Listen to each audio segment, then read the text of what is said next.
Hello and welcome to the Neon 1000, my continuing exploration of this book given away with Neon magazine in the late 90s.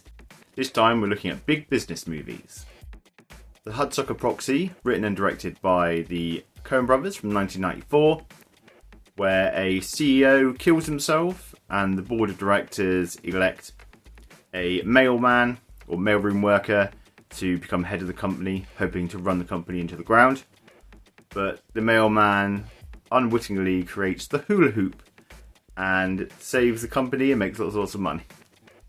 I hated this movie the first time I saw it. I find with the Coen brothers, I either really like them or I think they're garbage. There's not a lot of in between. I'm Alright Jack from 1959, which is written in the book as I'm Alright Jack, but is actually I'm Alright Jack. It's a workplace satire about a greedy factory boss and some self-righteous workers and a man that's caught in the middle, starring Peter Sellers, Richard Attenborough and Terry Thomas.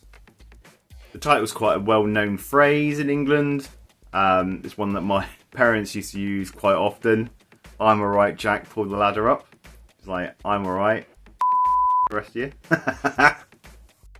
Wall Street from 1987, where a junior stockbroker gets involved in insider trading in a way to push himself up the ladder and impress his mentor/boss. Gremlins 2, The New Batch from 1990, an unhinged sequel to the definite Christmas classic Gremlins.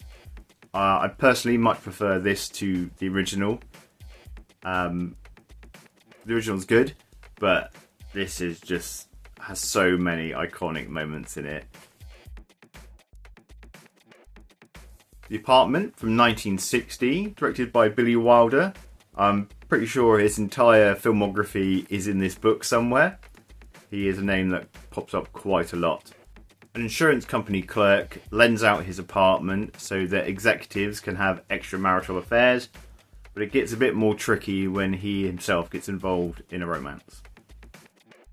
Trading Places from 1983, starring Eddie Murphy and Dan Aykroyd, a film about a stockbroker and a street hustler who have their fortunes reversed as part of a cruel bet.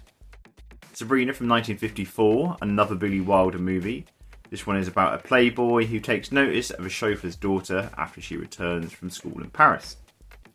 Didn't really know what this one was about, so I had to look up the plot on Wikipedia. And having read the plot, I have no idea what this has to do with big business or business at all. So maybe I'll be able to answer that question when I finally get to that entry.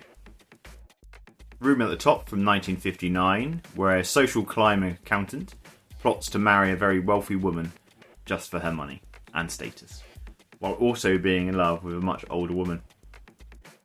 How to Get Ahead in Advertising from 1989, starring Richard E. Grant as a advertising executive, basically with writer's block and a giant boil growing on his neck. And the boil starts growing and turns into a second head. And Richard E. Grant has to wrestle with his own personality. Very weird.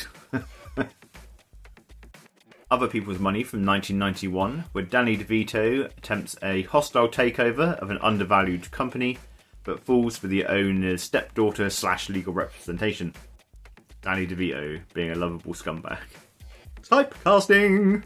The one to avoid here is Bonfire of the Vanities from 1991, where an investment banker's life turns upside down when his mistress is involved in hit and run while he is in the car.